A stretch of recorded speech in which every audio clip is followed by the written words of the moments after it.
Hi everyone, the Island Stacker here. Welcome back to another video. Today I just wanted to do a follow-up to my last video regarding the 2025 Sovereign, as there now seems to be some more details, pricing, etc., mintages that have been released that weren't available when I did my last video. So I'm just on the Chard's website. As you can see, I've just got 2025 Sovereign searched, and you can see all the variants that will be coming out over the due course.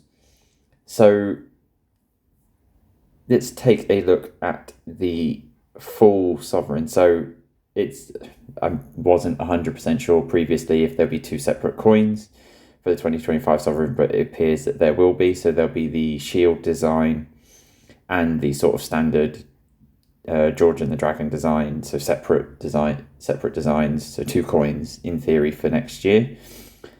So the 2025 Proof Sovereign, as we've seen, the shield design, and has the uncrowned portrait of King Charles on the back.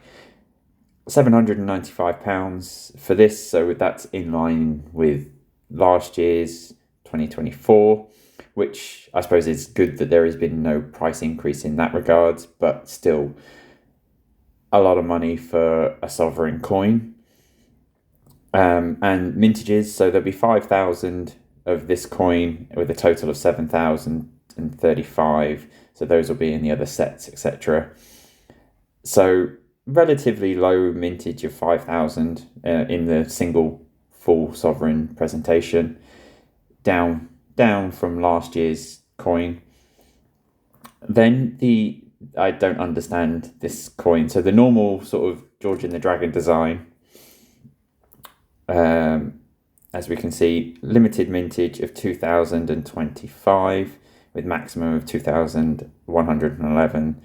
Again, that'll be for the various sets that they have.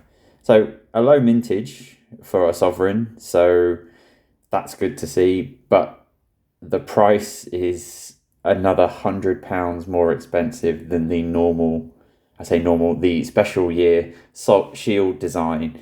And I really don't understand understand why they can justify the £100 increase on what is already over zealous pricing of the normal sovereign. So I understand that the mintage is lower, fine, and they're using the fact that this is the last pink sovereign as a marketing ploy to increase the price, as far as I can tell, which to me is just greed and them trying to spin any angle to try and make people spend this absurd amount of money on a sovereign that doesn't have anything specific about it it just looks like last year's sovereign, obviously, apart from the date changing and the fact that they're marketing it as the last pink sovereign, which for most people that collect sovereigns is not something to be celebrated, and it's long overdue that the fact that the pink coloration of the modern sovereign has been disliked by a lot of people, shall we say. So I don't understand this £900 asking price for this sovereign. Another one that I wasn't sure on the price or the metal content previously was this. So the silver sovereign, as we can see here, £80 for a silver sovereign. So this coin will be the same dimensions, the same weight as a normal gold sovereign. A lot higher mintage, so 50,000 of these will be made and 50,010 maximum. So there'll be some sets that the Royal Mint will be piling out, I'm sure, with some astronomical price tag on them. But £80 for this coin is ludicrous in my opinion. So the actual metal content, so 7.98 grams of silver, at current market price is probably £7 to £8 worth of silver. So you're paying 10 times the metal value for this coin. Okay, it's something different in the fact that it's a silver sovereign rather than a gold sovereign, which is fine. But 10 times the value of the metal is just astronomical in my opinion, and I don't think you're ever going to make your money back on a coin like this. Even if silver does go to the moon like some people think it is, it's going to take a lot for this coin to become profitable. I think give it a couple of months after this coin is released, you'll probably see these on eBay for half the price, if not less, than what people have paid for the Royal Mint's version. They seem to be going down the lines of the other sort of UK style mints where they brand something as a sovereign with a sketchy-ish design of George and the Dragon, for example, and then ask silly money, like £1,000 for a sovereign or something along those lines, and people pay it. And it seems like the Royal Mint's going down that vein with trying to flog this silver sovereign for 80 quid. So out of the three of them, I do prefer the Shield one.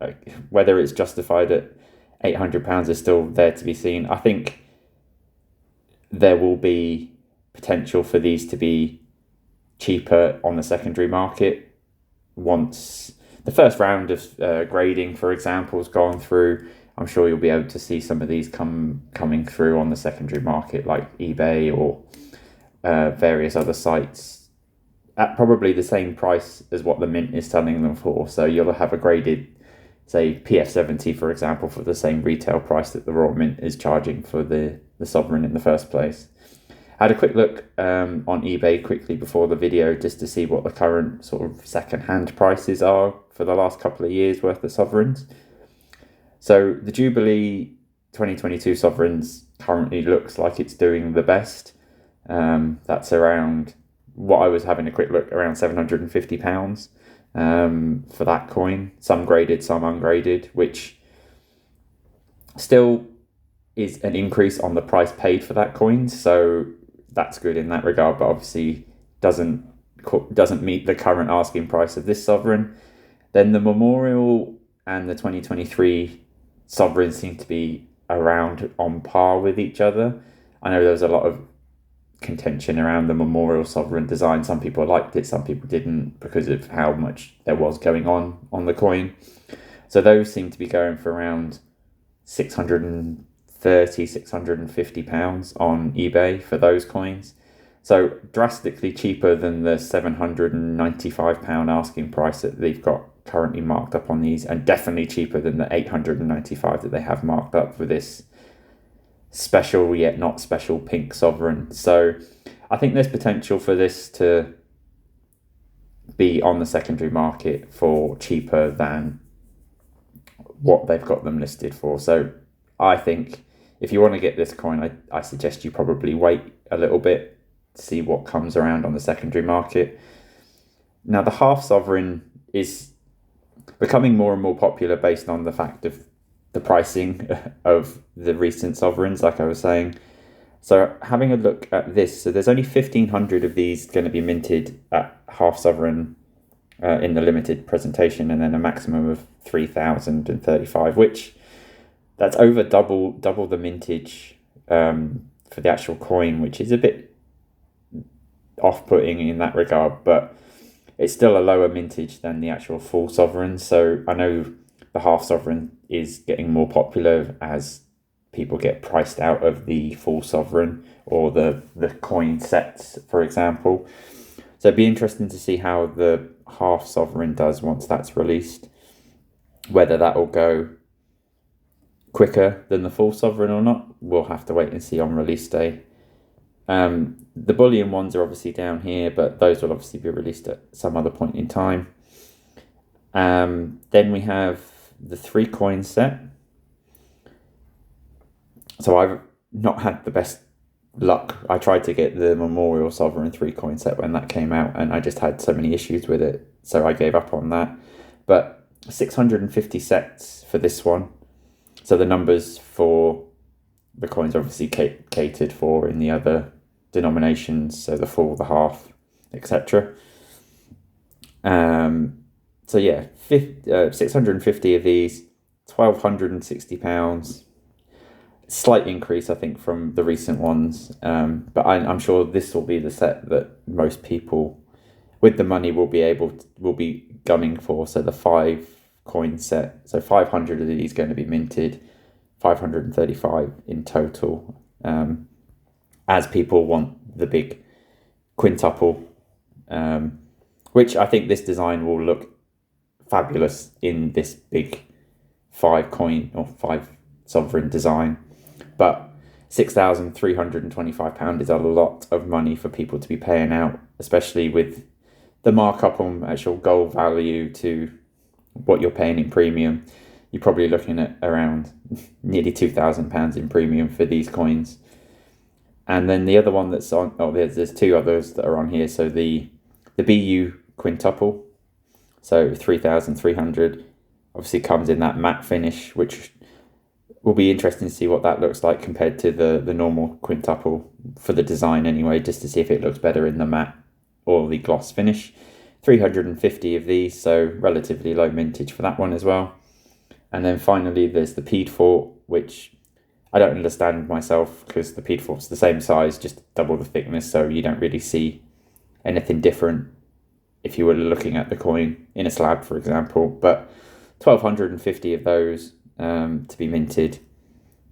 So that's everything that they've got listed. Obviously the 4 coin set, I presume, will only be a Royal Mint exclusive as it was in previous years, but that will obviously be the double, the full, the half, and the quarter. So there we go. Just an update on the 2025 Sovereign. I think if you want one, I would suggest probably waiting, see what comes on the second-hand market a couple of months after release. But let me know your thoughts. Will you be buying on release day, or are you going to be waiting for those to come on the secondary market? Let me know down in the comments. Thanks very much for watching, and I will catch you on the next one.